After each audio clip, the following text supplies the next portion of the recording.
Selamat pagi, salam sejahtera. Terima kasih karena bersama dengan saya di Nazilin Unity Channel. Saya seperti Anda juga, kita semua nak tahu bagaimana bermulanya siasatan terhadap Aman Palestin dan siapa yang membongkar rahasia di Aman Palestin.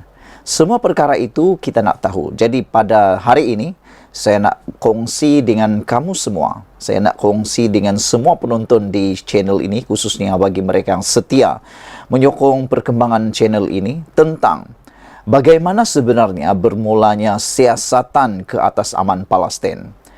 Ini sudah dikategorikan oleh beberapa penganalisis politik dan pemerhati politik sebagai skandal keuangan, skandal penyelewengan derma awam yang paling terkutuk sekali dia ada di Malaysia. Menurut Sabudin, di dalam tajuk beliau mengkategorikan perkara ini atau skandal penyelewengan uang derma awam ini sebagai skandal paling terkutuk yang pernah muncul. Manakan tidak, dengan derma yang sepatutnya disalurkan ke Aman Palestin ataupun ke Palestin, negara yang sedang bergolak itu, ada pula yang ambil peluang sakau duit itu. Dan nampaknya seperti Denny Channel mengatakan bahwa beliau kata silap-silap hari bulan akan sangkut pertuduhan ini. Tapi yang kita nak tahu bagaimana prosesnya, bagaimana ia bermula. Itu yang semua nak tahu. Jadi tolong kongsikan video ini supaya semua orang tahu bagaimana bermulanya siasatan ke atas Aman Palestin. Ditulis oleh Liana Marzuki, dipetik daripada Harapan Daily. Alkisahnya, terbongkar cerita Aman Palestin ini bila mana Alif Ahmad II persoalkan mereka. Ia bermula pada tahun 2021. Yang ditanya ialah, kenapa 5 tahun tidak dihantar audit ke Suruhanjaya Siasatan Malaysia ataupun Suruhanjaya Syarikat Malaysia?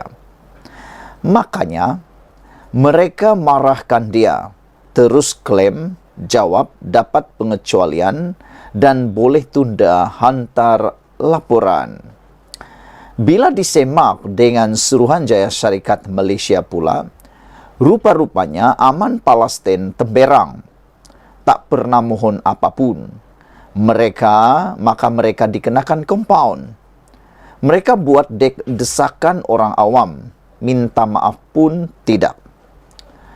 Sejurus selepas itu, Mufti Perlis mengeluarkan arahan.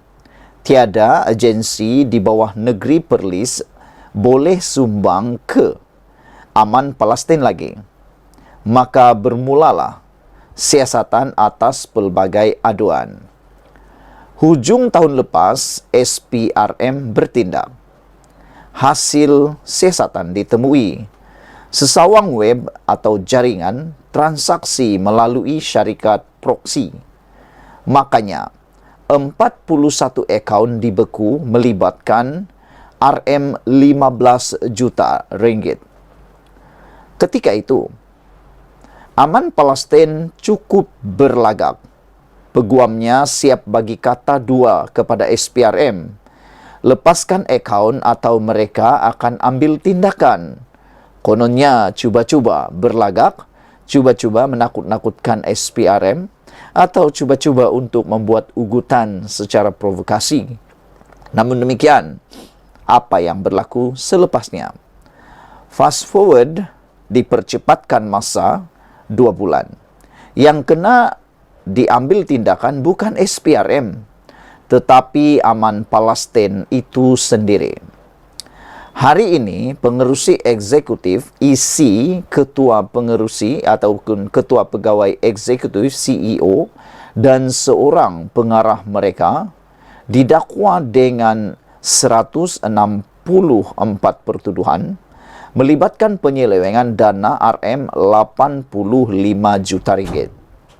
Antara yang termasuk dalam pertuduhan adalah dakwaan gubahan wang haram atau kata merhain cuci duit untuk membeli 1 semidi mewah di Tropicana Selangor, 6 buah rumah kedai 3 tingkat di Ipoh, Keke dan Batu Pahat, 10 tanah lot di Hulu Selangor, 1 kilang di Bangi, 1 kereta Velfire dengan nombor pendaftaran plat kereta RAH 2121, dan yang paling mengejutkan netizen ialah 131 kg jongkeng emas. Aman Palestin ini ialah crown jewel atau permata ISMA, Ikatan Muslimin Malaysia. Dah berpuluh-puluh tahun kutip dana. ISMA inilah yang terpaling kanan dalam perjuang isu Melayu Islam. Banyak yang mereka salahkan orang. Now, you have to face the music when the fat lady sing. Kita doakan keadilan ditegakkan, bukan saja untuk rakyat Malaysia tetapi juga untuk rakyat Palestin. Disusun dari tulisan asal dalam Facebook penulis, yaitu ditulis oleh Liana Marzuki. Saudara-saudara sekalian, ada beberapa penganalisis politik bahkan juga pembuat-pembuat konten dalam media sosial memetik perkara ini sebagai sesuatu yang amat mengecewakan rakyat Malaysia. Salah satu perkara yang paling menarik ialah tentang apabila, seperti yang ditulis oleh penulis Liana Marzuki ini, ialah antara yang termasuk dalam pertuduhan adalah dakwaan, gubahan, wang haram atau kata lain atau kata marhain cuci duit untuk beli beberapa aset ini.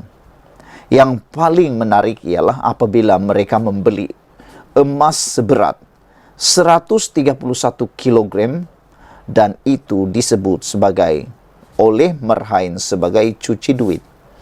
Karena apabila membeli emas, maka ianya tidak perlu direkodkan. Tiada transaksi dan mudah untuk dicairkan. Berbanding uang yang dimasukkan di bank, ianya boleh dikesan oleh berbagai pihak, terutamanya pihak yang berkuasa.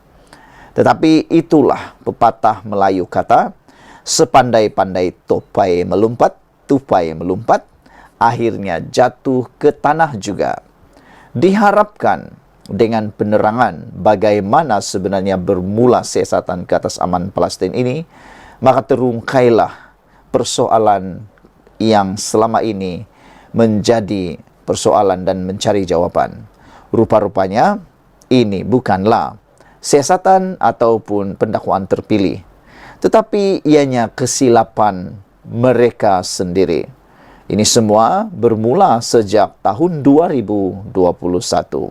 Dan keangkuhan, seperti yang ditulis oleh penulis ini, keangkuhan ataupun sikap aman Palestin yang cukup berlagak pada satu ketika itu, sehingga peguamnya siap bagi kata dua kepada SPRM supaya lepaskan akaun atau mereka ambil tindakan, akhirnya makan diri mereka sendiri. Sekian dulu untuk kali ini. Jangan lupa tinggalkan komen Anda, tekan butang subscribe. Kita jumpa lagi. Bye-bye.